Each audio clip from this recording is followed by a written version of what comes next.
தானே. இப்போ உங்களுக்கு சின்னதா ஒரு சர்ப்ரைஸ். நம்ம கட்சியினுடைய வேட்பாளர் பட்டியலை இப்ப நான் அறிவிக்க போறேன். மதுரை கிழக்கு வேட்பாளர் விஜய். இன்னும் முடிக்கல ஒரு நிமிஷம், இன்னும் முடிக்கல. மதுரை மேற்கு வேட்பாளர் விஜய். மதுரை மத்தி வேட்பாளர் விஜய்.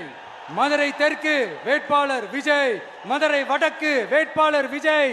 மேலூர் விஜய். சோழவந்தான் விஜய். திருப்பரங்குன்றம் விஜய். திருமங்கலம் விஜய். உசலம்பட்டி விஜய்.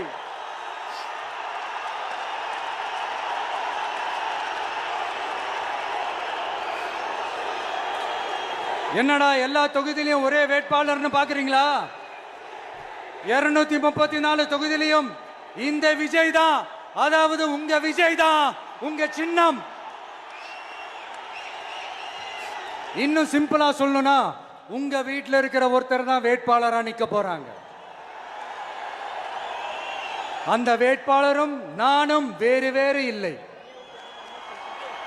நீங்க அவருக்கு ஓட்டு போட்டீங்கன்னா எனக்கு ஓட்டு போட்ட மாதிரி, இந்த முகத்துக்காக நீங்க ஓட்டு போட்டீங்கன்னா உங்க வீட்டில் இருக்கிற உங்களுடைய வேட்பாளர் ஜெயிச்ச மாதிரி. என்னடா இவர் ஏதோ ஓவரா சொல்றாருன்னு நினைக்க வேணாம். பிராக்டிக்கலா அப்படிதான் இருக்கும், அப்படிதான் இருக்கணும். நீங்களும் அப்படிதான் நினைப்பீங்கன்னு நான் நம்புறேன். ஏன்னா இது நம்மளை விட நம்ம எதிரிங்களுக்கு இன்னும் நல்லாவே தெரியும். அதனால எல்லாம் இந்த அதிகார பலம் எல்லாத்தையும் தூக்கிட்டு வந்துருவாங்க. வரட்டும், பாத்துக்கலாம். TVK will take it, TVK will meet it, TVK will compete with it and TVK will conquer it. TVK will conquer it.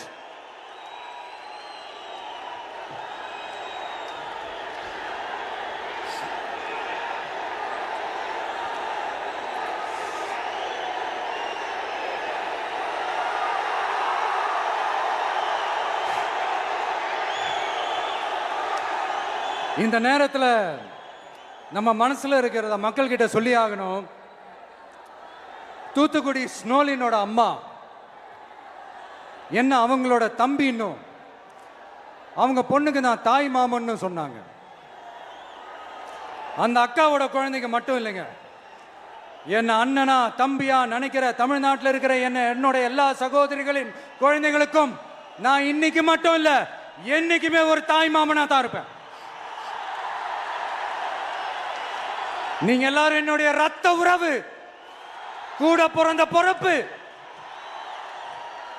என் வீட்டு ரேஷன் கார்டில் வேணா உங்க பேர் இல்லாம இருக்கலாம், உங்க வீட்டு ரேஷன் கார்டில் வேணா என் பேர் இல்லாம இருக்கலாம்.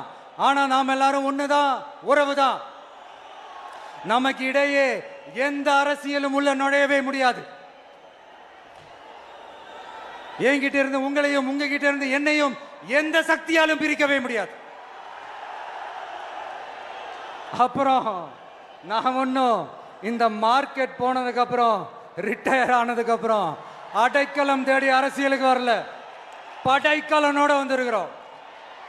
பவர்ஃபுல் ஃபோர்ஸோட, மாபெரும் படை வரிசையோட, எல்லாத்துக்கும் தயாராகி தான் வந்திருக்கிறோம். இவ்வளவு தயாரா நாம அரசியலுக்கு வர்றதுக்கு ரொம்ப ரொம்ப முக்கிய காரணம் ஒன்று இருக்கு. அது என்ன தெரியுமா? நன்றி கடன், நன்றி கடன், நன்றி கடன். கிட்டத்தட்ட ஒரு 30 வருஷமா, 30 வருஷத்துக்கு மேல நீங்க தான், நம்ம மக்கள் தான் என் கூட நிக்கிறீங்க, எனக்காக நிக்கிறீங்க, என்னை தாங்கி பிடிக்கிறீங்க, மனசுல ஏந்தி பிடிக்கிறீங்க, தாய் அன்போட மடியில ஏந்திக்கிறீங்க.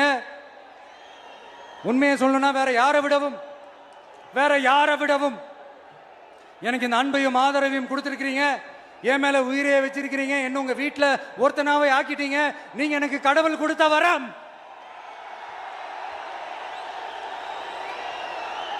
உலகம் பூரா நமக்காக நம்ம கூட நிக்கிற நம்ம மக்களை நான் எப்படி மறப்பேன்? நான் என் லைஃப்ல ரொம்ப உயிரா நினைக்கிறதே பெண்களை, குழந்தைங்களை, இளைஞர்களை, உழைக்கிற மக்களை தான். இவங்க தான் நம்மளோட வகைரா. இதை பார்த்து தான் நம்மளோட எதிரிகளுக்கு பத்தி எரியுது. அதுக்காக நாம் என்ன செய்ய முடியும்? அதனால நம்ம உறவுகளை, சொந்தத்தை, வகையறாவை யாருக்காகவும் எதுக்காகவும் விட்டு கொடுக்க முடியாது இல்லையா?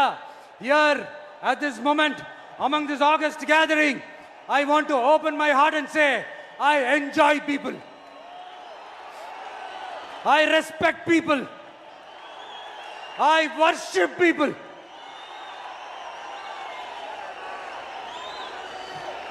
சரிப்பா, இவ்வளவு செஞ்ச நம்ம மக்களுக்கு நன்றி கடனா உன்னால முழுமையா செலுத்த முடியுமான்னு கேட்டா சத்தியமா சொல்றேன், என்னால முடியாதுதான்.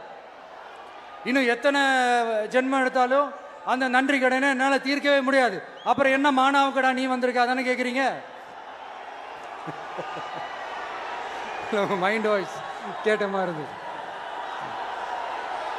வாழ்நாள் முழுக்க நம்ம மக்களுக்காக ஆதரவா துணையா நிக்கிறத தவிர, அவங்களுக்காக உழைக்கிறத தவிர எனக்கு வேற எந்த எண்ணமும் இல்லை. எனக்கு இப்ப வேற வேலையும் இல்லை. இனிமே எனக்கு இதுதான் என் வேலையே. என் கடன் இனி என் மக்களுக்கு பணி செய்து கிடப்பதே.